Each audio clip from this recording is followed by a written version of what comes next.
Enjoy watching. Subscribe. Like and share. Is an apple fritter a donut? I cannot express how ecstatic I was when someone gave me a coupon for a free donut. Normally, I am not overly excited about free.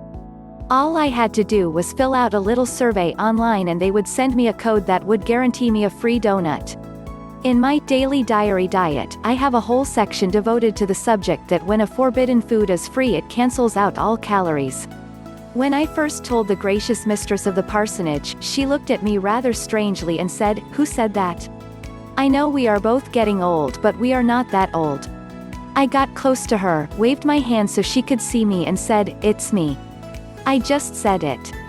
Can you hear me now? That is not funny. You know exactly what I meant." My grin drained from my face and I said to her, "Well, I said it." "Did," she said inquisitively, "anybody ever say that before you said it?" My wife has many talents, skills and gifts. It would be difficult for me to say which is her best gift, but at the moment, her greatest skill is backing me into a corner. And in a corner, I was thus backed. I then had to explain to her, in detail, how this was an observation I worked through with much research. This is an original with me and I am quite proud to be the author. All she said was, "Huh, that is exactly what I thought. I will go to my grave believing when a donut is free it means it is free of calories. Call it what you will, but free by any other name is still free in my personal dictionary." Getting back to my free donut. I was anxious to get to the donut shop, cash in the coupon and enjoy a donut. I do not know when the best time to eat a donut is, so I just started at my convenience. I got at the donut shop and walked in and the smell was overpowering. Nothing like the smell of donuts baking in the oven with a hint of coffee brewing in the background. I just stood there for a few seconds absorbing the luxury of this marvelous atmosphere. It is not often I can enjoy such luxuries, especially if my wife knows where I am. When I became adjusted to the ambiance, I walked up to the counter and presented my coupon for a free donut. It was at that moment I saw them. I know I am not the most observant person at the circus. Many things get by me without noticing them.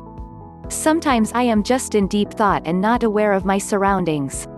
I can relate to Walter Mitty in many ways. There they were, freshly baked apple fritters. I was stunned. It just never crossed my mind that a donut shop would have this kind of delicious tidbit. But there they were. Freshly baked and staring at me with alluring eyes of desire. I do not know how much better a day can get than this. When I got up this morning, I did not realize this would be a wonderful day. There they were staring at me and I stared back and immediately there was a connection. Standing in line I could hardly wait for my turn to order. I presented my coupon for a free donut and the young woman behind the counter said, "Which donut can I get for you, sir?" I savored the moment, licked my drying lips and said, "I'll have an apple fritter." With that said, I sighed a deep sigh of true contentment. "I'm sorry, sir," the young woman said. "There is no need to be sorry, young lady," I said as cheerfully as I possibly could. "No, sir, I'm sorry, but an apple fritter is not a donut. I can take a joke as well as anybody else. In fact, I have put forth my share of jokes. However, an apple fritter is no joking matter." "Excuse me," I said almost breathlessly. "An apple fritter is not a donut, so what donut would you like me to get for you?" The thought began unfolding in my mind at this point that she was not joking. She sincerely believed an apple fritter was not a donut. I know an apple fritter is among the Cadillac of donuts, but in my mind, it is still a donut. I did not have much opportunity to set this young woman straight with one of the great fundamentals of life. I had to take one of her free donuts along with my coffee, go to a corner and think about these things. What good is free if it is not really what you want?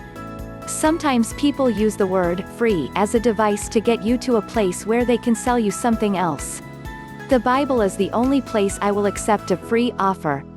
One particular verse sets this forth quite nicely. "And ye shall know the truth, and the truth shall make you free." John chapter 8 verse 32 KJV.